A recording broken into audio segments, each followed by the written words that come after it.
Hello, and welcome to the Warwick Podcastle, a brand new podcast series from Warwickshire County Record Office.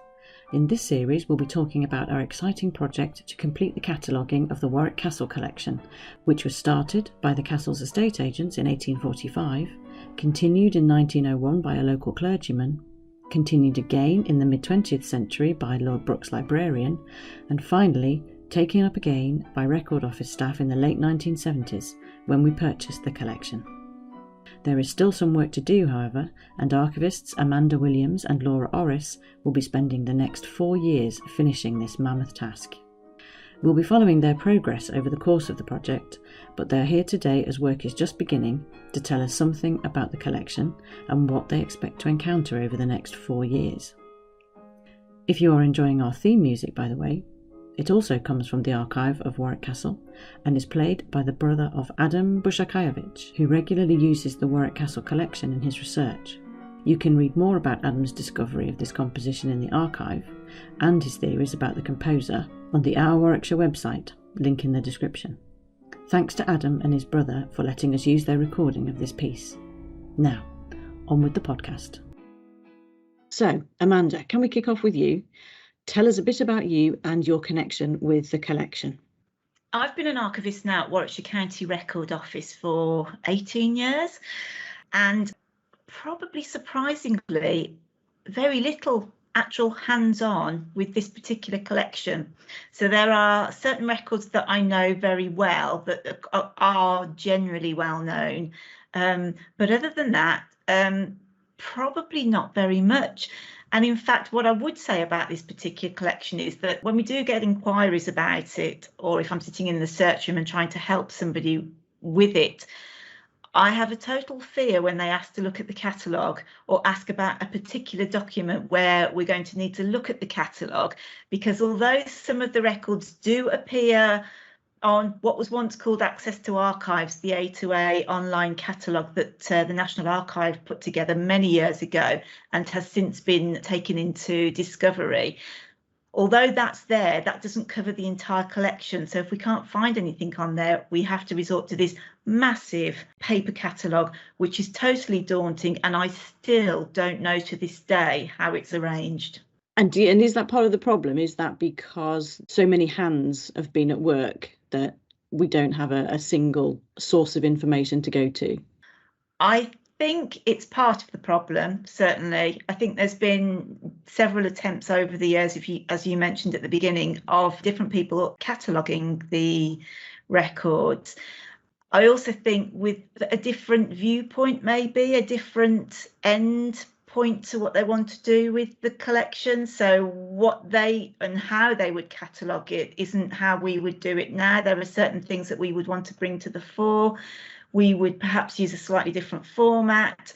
So trying to find things of a specific nature sometimes isn't possible. So for instance, if I'm looking for a particular topic, I might not be able to find a particular topic because I need to look at accounts and they are recorded as accounts. Yet there might be something really interesting, like, for instance, we know that Capability Brown was involved with the landscaping of the garden. So unless it's made very clear when those first people catalogued it, we wouldn't be able to find it at the moment. So it sounds like a really big job. And what about you, Laura? You're completely new to the collection, really. You're new to the Record Office, relatively speaking. What are your impressions so far? Well, I mean, it's a huge collection. I think I signed up and said, yes, I'll get involved before I actually realised quite how big it is. So I wouldn't like to say I regret it, but it's certainly very daunting. I'd heard rumours about the collection before, about how terribly it was organised and how it's almost impossible to find anything.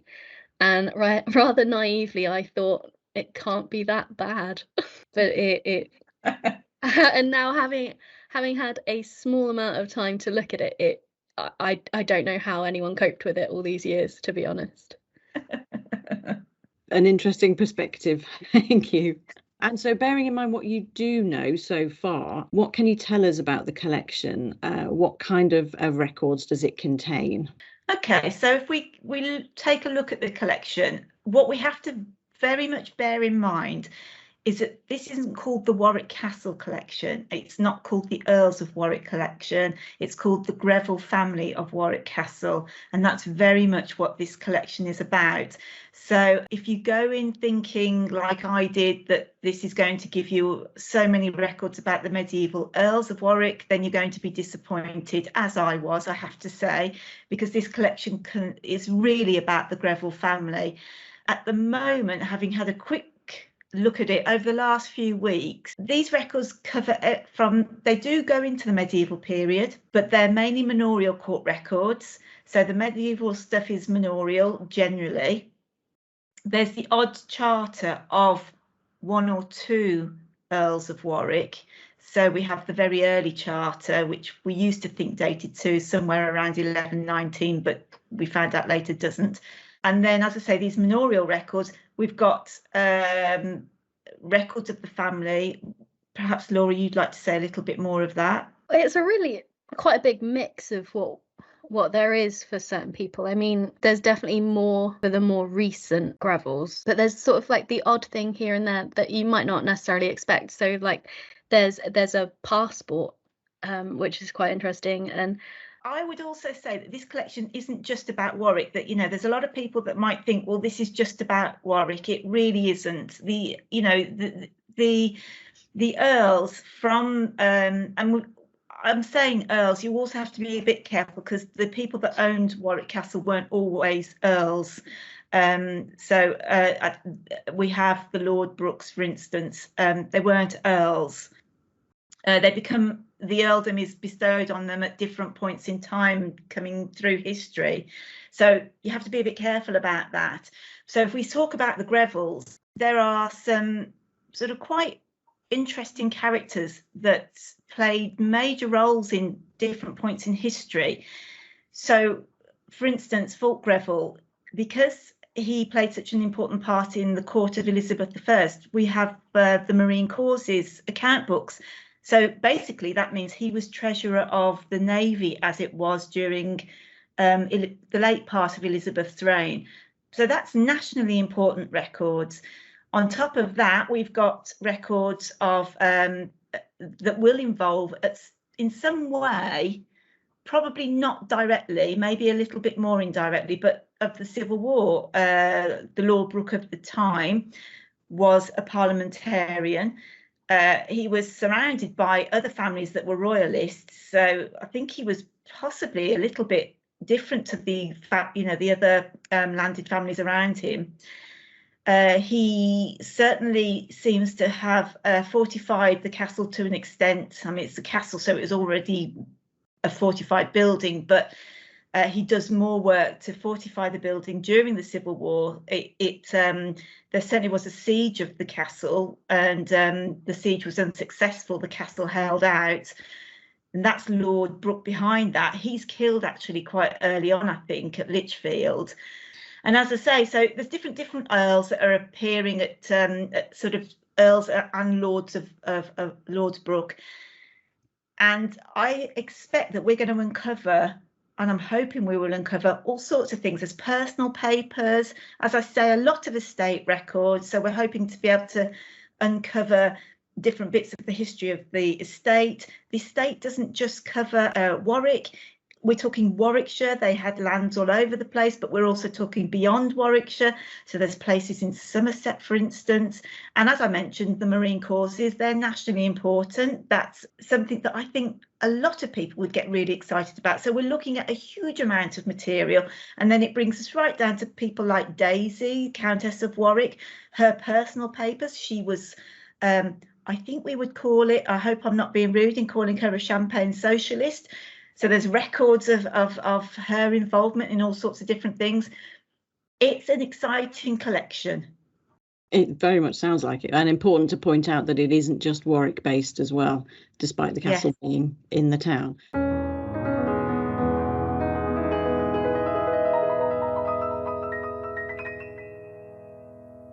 And the collection itself as a whole has a whole story behind it. Can you tell us a bit about how it ended up with the Record Office? My understanding, and hopefully Laura will back me up on this one, my understanding is that it came up for sale. in the 1970s. And so there was a huge amount of effort put in by the archivists at the Record Office and supporters to raise the funds, which they did. I don't know how they did. It was a huge amount of money. If you thought about it in terms of money today, I can't give a sum, but I think it would be huge. And it's definitely over £1 million. Yeah, in terms of today's money, it is, isn't it? I think. And so they raised huge amounts of money, and they managed to secure the collection, which they then, once purchased, went over and collected from the castle and brought it back and boxed it and put it on the shelves. And it is a massive collection. Just the thought of having to go and collect that collection and bring it back piecemeal is just frightening. But what's really important, and actually I can't tell you how appreciative in many ways I am of that mammoth effort that they made. The collection is now the Record Office's, and it's there for the public. It belongs to, I say the Record Office, actually it belongs to the people that support the Record Office as much as anything else. We are able to do quite a lot with this collection because we're not bound by any constraints, because it is owned by the Record Office. Yeah, which gives a great amount of freedom, doesn't it? That's wonderful. Yeah, it does. So, but you've got to sort it out first. So, so what do you see as the main challenges in pulling together this collection? As you say, the previous staff did a huge amount of work, and various bits and pieces had been touched upon before, but now it sits with you. No pressure. Yeah. How do you see the main challenges over the next 4 years? I think it is really daunting. I think what Laura is saying is it's the amount of material in that collection. When we did the Access to Archives project, which the National Archives spearheaded, so a good portion of the collection went off and was digitised and is available, as I say, from Discovery. So there's a certain amount already available. When that was done, a couple of years ago, we decided that although we couldn't make it available to the public because it needs too much editing, we would add it into our own online catalogue. So that is currently sitting unedited in the online catalogue, our own. So what we've got to do is bring that across to make it our own online catalogue, Warwickshire's Past Unlocked. But to do that, we've got to structure a catalogue. We've then got to bring those records across into where we believe the record should sit. We've got to decide whether we renumber. We've got to decide about dates. So, for instance, at the moment, a lot of the material has regnal dates as its date. I think Laura and I would agree that what we want to do is change those regnal dates into dates that most people would recognise. So instead of saying the first year of Elizabeth I, what we would be saying is 1558. Right. So there's an awful lot of that kind of work to be done. And then there's all the other material that hasn't yet reached any sort of electronic stage. And there's all the TNs as well, which we have managed to import. But there's a huge amount of having to bring it all into a newly structured catalogue, and that is really scary. And I think part of the problem with it is I'm working on the Bloom part of that at the moment. He can be really vague about what he's talking about. So, for instance, he might say that he'll say out of county bundle of deeds. So I have no idea what I have to do with those. And at the moment, it's all pretty well much we're working from home on a lot of it, so we can't see those records. So we're going to have to go and look at each of those records and almost catalogue those from scratch before we can add those into the catalogue. Just remind us who Bloom is. So Harvey Bloom was the cleric that went into Warwick Castle and catalogued. So he's responsible for a major part of the cataloguing. Laura, you might be able to fill in a little bit better on Bloom? Yes, so the earliest catalogue was done by Buck and Baker, who were the agents for the castle estate, and they arranged all of the archives and bundled them into useful bundles. I'm not quite sure how they were sorted, but what happened was in 1901, when Harvey Bloom went in and decided to do his own catalogue, he actually broke up those bundles and rearranged everything, which actually makes the earlier catalogue not useless, but it's difficult to kind of match up what has been written with what there is in the boxes, which I think is quite difficult. And so when he was doing his catalogue, he actually arranged them into 3 almost chronological series, which means that everything is listed in date order rather than something useful like so a lot of the items are deeds, which I think, given how many places there are, it would have been better to have arranged it by place rather than by date. Mm-hmm. No, I don't know if that's been shuffled at all in what we currently have online, or if it's still in that state. But it's difficult to find anything. I think that's the biggest thing. Yeah. And I think because Bloom, we have a different way of thinking about cataloguing now. So we are always thinking about what's interesting to know, what's within this record that people will want to know about. Are there names that people would find interesting? Are there places? Is it talking about a certain subject that people would find interesting?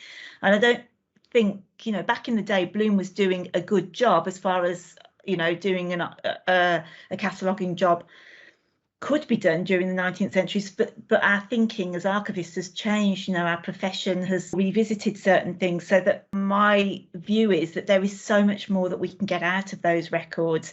And what we first need to do is get everything into that electronic catalogue, but then we're going to have to revisit an awful lot of material, and which is exciting, but there seems to be so much to do.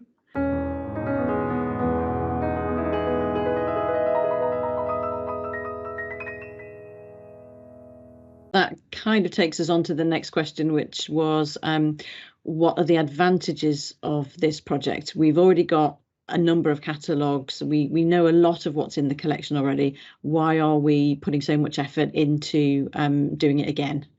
I think the main thing is so we can find things.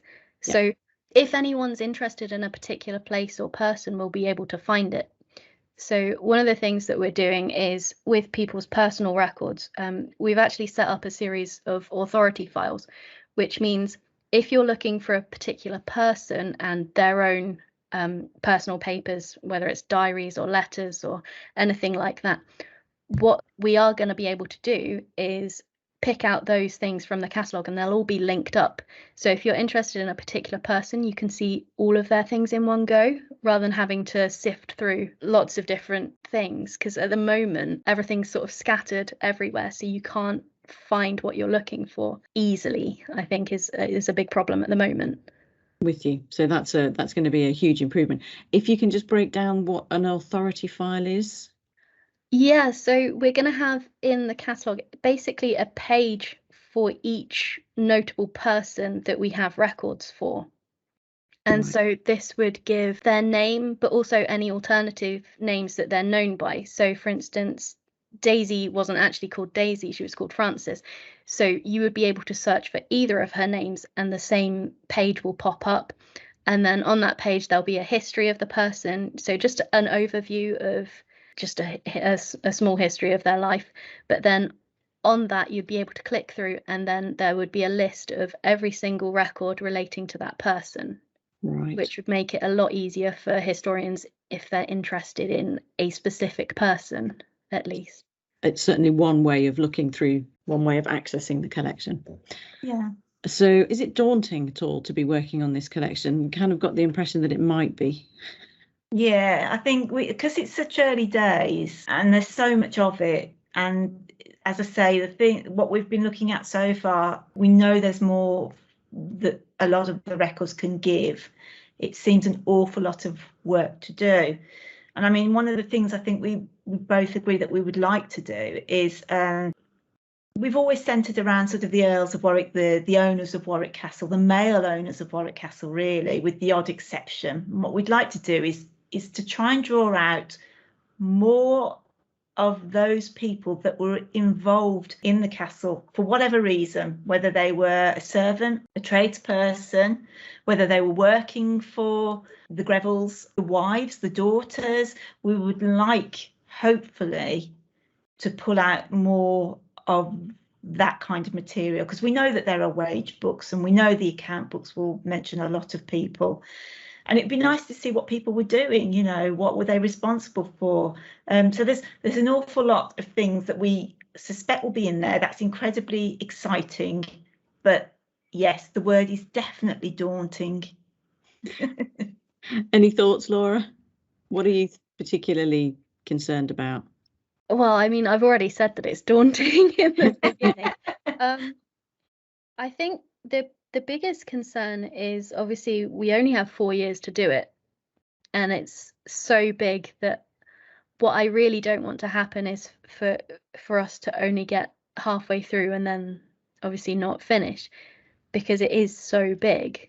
But I'd like to think that anything we can do can improve the current catalogues. But I do have to say, I think we do criticise the old catalogue, but actually, I think in terms of what they did something that was mammoth, you know, and not with the skills and with the interpretations that we would have today. So it's easy to sort of look back on it and think that it's not terribly good, and it isn't helpful in terms of how we would want to find things. But what they did was still an incredible job. I think we have to still bear that in mind. I think we should also note that we're at a technological advantage as well. So we can reorder the catalogues online without causing too much of a problem. So obviously, the Bloom catalogue was handwritten in 3 volumes. So obviously, if you put something in and then needed to move it later, it would be impossible without making a real mess and making the catalogue even harder to use.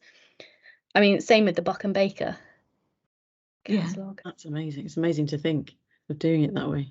So we've covered the kind of the scary side, but to finish on a high note, what are you most looking forward to? To know that we've actually managed to achieve it. To have it all sort of down and searchable for people. But I think what is potentially going to be really exciting is that discovery of things that we don't know yet. There are boxes that we don't know what's in there. I'm really looking forward to getting my hands on some of those boxes. All sorts of weird things crop up in the Warwick Castle collection, from sample boxes of marble for one of the tables that was made for the castle, to photographs and depictions. There's a little booklet of gold leaf somewhere which just cropped up one day and discovered by one of our researchers, actually. So there's all sorts of things, and I'm really looking forward to finding those other bits and pieces that become the more interesting parts of the collection. It's you know, it's great having the deeds and the manorial documents that can tell you about the land usage and who owned what and all the sort of the legal bits and pieces. Really, the stuff that becomes really interesting are probably there by accident more than anything else, you know, that tell you a bit more about the people. I really hope that we can uncover some stories as we're going along. I think I'm quite looking forward to being able to make links between things in the boxes. For example, one of the things that we've got that has been talked about quite a lot is the Seance Papers. So the Seance Papers were written from the perspective of a ghost. So it was free writing, if that makes sense. So it was free writing during the seance. And so the spirit who was writing was a servant at the castle, I believe. And so it would be really good if we could cross-reference the names given in the Seance Papers to see if we could find these people in, like, for instance, the wage books or something, to see if these people actually existed. I think that would be really cool. Yeah, that would be. And that's a whole other podcast episode. Yes. Oh, that sounds really good. So thank you both for taking time away from these amazing records to talk to us today. And we'll catch up again in a month or two when you've got your hands dirty. So thanks again. Thank you. Thanks. Bye.